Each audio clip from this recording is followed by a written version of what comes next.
1,000 people. Markets, schools, hospitals, traffic, 2 bus routes, telephones, electricity.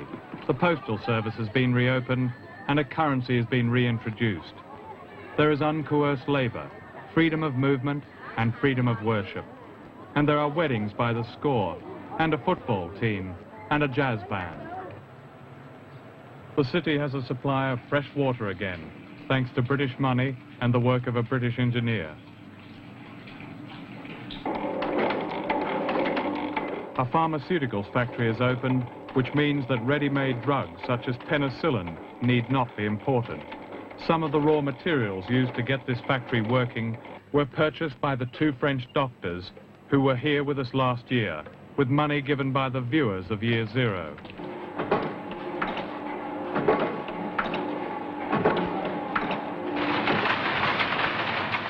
The generosity of the British people has literally put colour back into people's lives.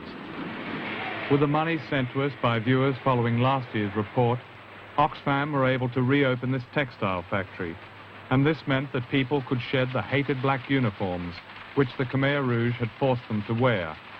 £30,000 worth of dyes came from Britain, 280 tons of cotton yarn, 60,000 knitting needles, producing 60 different designs.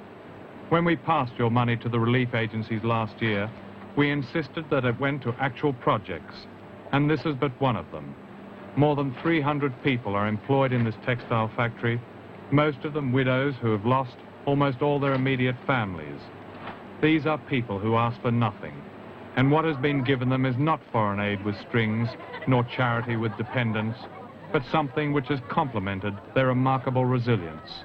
In these streets last year were little phantoms, mostly orphan children, using worthless banknotes as fuel and eating a gruel of roots and plants. We tried then to avoid a sound which seemed to pursue us.